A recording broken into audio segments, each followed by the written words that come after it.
Hello everyone, in this video we're going to talk about safety behaviours. Everyone experiences anxiety at some point in their life as it is a normal bodily response to certain situations. If we believe that a situation will not go well, we are likely to feel anxious and have the urge to avoid the situation. If we cannot avoid the situation altogether, we might use subtle forms of avoidance or precautions to try to prevent our fears from coming true. We call these safety behaviours. Safety behaviours are used in an attempt to prevent fears from coming true and feel more comfortable in situations we feel anxious about. Safety behaviours make us feel safe because we believe they are minimising or preventing a bad or feared thing from happening. For example, Harry believes in vampires and he becomes very anxious when it's time to sleep at night because he thinks a vampire will come into his bedroom and bite him whilst he is sleeping. In order to keep safe from the vampires, he keeps a clove of garlic on a string around his neck. This makes him feel safe because he believes the garlic keeps the vampires away. Identifying safety behaviours. Safety behaviours may vary from different people. If it's not what you do, but why you're doing something that determines whether something is considered a safety behaviour. Here are some examples. A person who is afraid of saying something stupid in public may choose to stay quiet in social situations rather than avoiding them altogether. Someone who's afraid of choking may carry a bottle of water around with them to avoid getting a dry mouth. Someone who is afraid of speaking to strangers and not knowing what to say might wear headphones in public.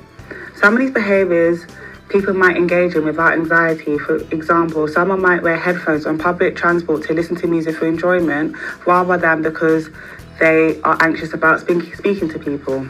This highlights that it's not the behaviour itself but the function of the behaviour that is important. If you're uncertain whether something is a safety behaviour or not, ask yourself, how anxious would I feel if I could not do this? If you would feel anxious about the behaviour, it probably is a safety behaviour. Why are safety behaviours a problem? Safety behaviours may seem helpful because they reduce anxiety in the short term. Unfortunately, they keep anxiety going in the long term. Because, 1. Safety behaviours stop us from directly testing out our fears. Although we haven't avoided the situation completely, by using our safety behaviours, we do not directly test out our fears. This means we do not learn that we can cope with a situation and find out whether it's dangerous or not. So our untested fears will continue to go on in the future. 2. Safety behaviours can be self-fulfilling prophecies. Safety behaviours can actually cause the outcomes we are trying to prevent by using them. For instance, imagine I stay quiet in class because I am afraid of getting something wrong and my teacher becoming annoyed. Well, my teacher might actually get annoyed because I'm not contributing to class rather than contributing from time to time. 3. Safety behaviours increase our self-focused attention. Safety behaviours often take our focus off the task at hand and instead our awareness becomes overly focused on ourselves. So we think about our thoughts and our feelings a lot more, which can lead to further anxiety. 4. If fears don't come true, we mistakenly thank the safety behaviour. If we use our safety behaviours and our fears don't come true, we might believe that the safety behaviour prevented our fears from happening. As a result, we become very dependent on our safety behaviours and start to even feel more anxious if we can't use them. The truth is that the fear might have not come true even if we didn't use the safety behaviour, but we'll never discover this as long as we continue to rely on them. Back to our example, as Harry has not seen any vampires or been bitten, he believes that the garlic must be working and keeping them away. This gives Harry some relief from his anxiety, but does not help him challenge his belief that vampires are going to come and bite him whilst he sleeps, so his anxiety keeps going. As Harry wears garlic every night, he does not know if he'll be able to sleep safely without the garlic clothes around his neck. How could Harry test out this belief that the garlic clothes keep the vampires away? What can we do to reduce them?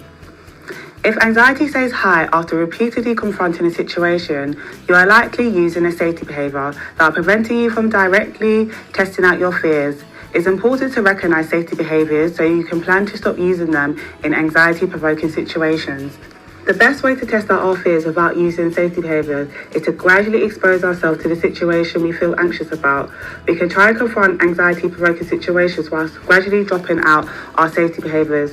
For example, Harry could gradually remove one garlic clove each night until he has no garlic cloves around his neck, and he will learn that no vampires appeared when he slept without the garlic clove necklace. Safety behaviours versus helpful coping strategies. When exposing ourselves to anxiety-provoking situations without our safety behaviours, at first we're going to feel more anxious. In order to try and manage our anxiety, we may use coping strategy. It's important to know the difference between helpful coping strategies and safety behaviours. Safety behaviours seek to prevent or minimise a bad or feared thing from happening, whereas helpful coping strategies are used to manage the physical sensations of anxiety, but not to prevent an imagined catastrophe from happening. For example, when Harry tries to sleep without his garlic cloves, he initially feels more anxious.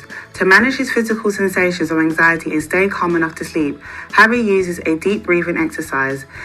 This way he's able to stay in bed without the garlic cloves and learn that his fear did not come true after all.